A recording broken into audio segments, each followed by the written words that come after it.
Good day, ladies and gentlemen. This is the third one for the prediction blitz for July of 2024. I want to wish you a very happy Independence Day coming up Thursday. In case I don't see you or speak to you, I feel that's a necessary thing to say. So, in terms of this map, we don't really have much to discuss.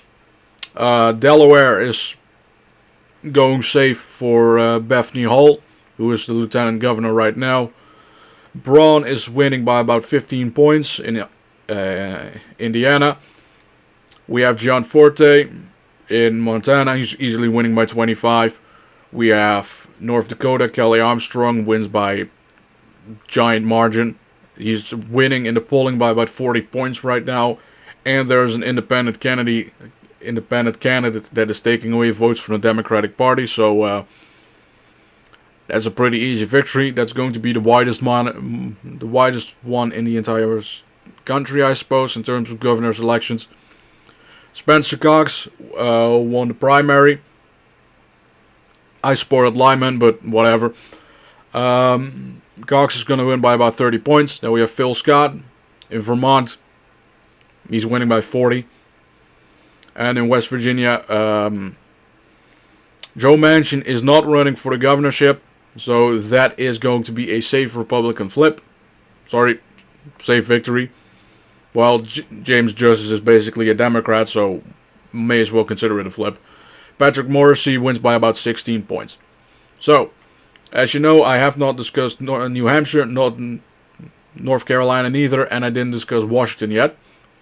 And there's a very reason for it, because these three are going to be the closest governor's elections this cycle. First, I want to discuss Missouri for a quick bet. The primary, initially I thought it was going to be Jay Ashcroft, who easily would win. However, it seems that the polling is going to be closing up, and the Lieutenant Governor Mike Kehoe is apparently surging in the polling, so it's going to be a tight one. Governor's primary is going to be August 6th, so that is next month, probably after the prediction blitz for August. So we need to take that into account. Vermont, there's a Democrat primary where we don't really have anything to see for.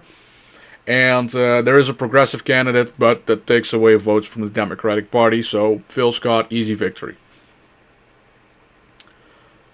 Delaware and New Hampshire have their primaries in September.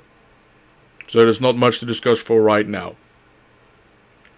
First off, let's do New Hampshire, because that's an easy one to predict. Kelly Ayotte against Joyce Craig. That's going to be the matchup. Ayotte is leading by about 5 in the polling. Taking polling averages into account, it's going to be Kelly Ayotte winning by about 9 points. So it's almost a safe margin, but not quite.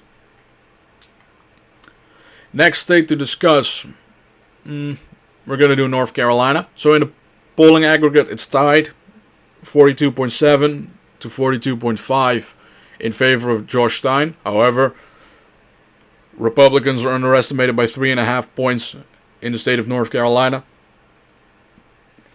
And the Democrats are polled on point. So that is going to be a 3-point victory for Mark Robinson. Note that Donald Trump is going to win the state with the numbers that we have right now. It's about 9 points.